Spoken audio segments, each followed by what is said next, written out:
कानून को लेकर अभी सियासत गर्म है तो उधर भाजपा ने अब जन जागरण अभियान छेड़ दिया है। हालांकि इस बीच national Muslim women welfare society की फाउंडर प्रेसिडेंट निशात हुसैन ने बिल पर अपनी बात रखी है और केंद्र सरकार की मंशा पर सवाल उठाए हैं। साथ ही कहा कि केंद्र सरकार की नीयत में कोई खोट नहीं होनी चाहिए। सुनाएंगे। साल में आपने इतनी 9 करोड़ प्रॉपर्टी का क्या किया आपने, जो एकड़ की ज़मीन का आपने क्या किया? क्या मैं चैरिटी करने का सबको हक है, मैं कपड़े की चैरिटी करूं, ज़मीन की करूं, खाने की करूं, कुछ भी करूं, सबको हक है। ये चैरिटी की ज़मीन है, नो डाउट हमारे बुज़ुर्गों ने अच्छे काम के लिए दी है, लेकिन वो अच्छे काम क्या हुए, सवाल हमारा वहाँ खड़ा हो रहा है। वो तो जो सरकार जो कर रही है वो अलग चीज़ है बिल्कुल भी, लेकिन मेरा जो सवाल है वो ये है कि आपने क्या किया इस प्रॉपर्टी का। अगर आप सही इस्तेमाल करते तो मुस्लिम माशरे के बच्चों की एजुकेशन, जो आज वो गाड़ियाँ सुधार रहे हैं, शायद ये मौका नहीं आता।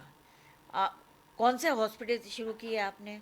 आपने कहाँ यूनिवर्सिटी बनवाई, कहाँ स्कूल बनवाए, कहाँ आपने छोटे छोटे अगर हम कहें क्लिनिक बनवाए? आपने बच्चों को कितना एजुकेशन में सहयोग किया? आपने बेवा औरतों का जो मजलूम हैं, बेसहारा हैं, उन सब के लिए आपने क्या किया? सरकार इस तरह की बात उठा रही है, इसमें हमारे लोगों की भी बहुत बड़ी गलतियां हैं।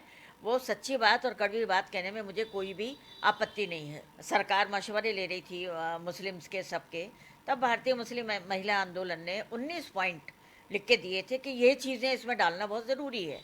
तो ख़ास तौर से अगर हमने बात करी तो हमने कहा कि वक्फ बोर्ड में जितनी भी कमेटियां बनती हैं उसमें औरतों का होना बहुत ज़रूरी है।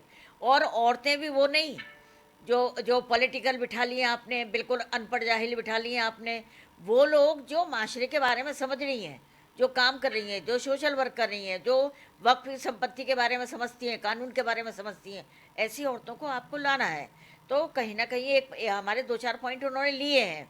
अगर मंशा अच्छी है सरकार की, अगर वो वाकई में मुसलमानों की बहुत तरक्की और वो चाहती है, तब तो ठीक है। ट्रिपल तलाक का मुद्दा जो था वो वाकई में एक बहुत ख़तरनाक बात थी। इससे बेनिफिट हुआ है काफ़ी, तलाक की बहुत रेशो कम हो गया है, लेकिन अभी भी इसमें हमको तकलीफ़ की जो बात ये है कि कानूनी तौर पे अभी महिलाओं को इसमें रिलीफ नहीं मिल रहा है।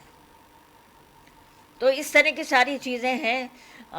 तो हम तो ये चाहते हैं, ख़ास तौर से मैं महिला होने के नाते ये चाहती हूँ कि हर जगह महिलाओं का अस्तित्व बिठाइए। महिला जितनी ईमानदारी से बात करती है, अच्छे से बात करती है और बिल्कुल अपनी डिग्निटी का ख्याल रखते हुए वो अपने काम को आगे बढ़ाती है, तो महिलाओं को आगे से आगे लाएं। और हमें तो लग रहा है, मुझे तो ऐसा लगता है कि हमने पुरुषों के हाथ में देश दे के देख लिया, इसका बेड़ा ही गर्क हो रहा है, तो अब आप महिलाओं को आगे आने दीजिए।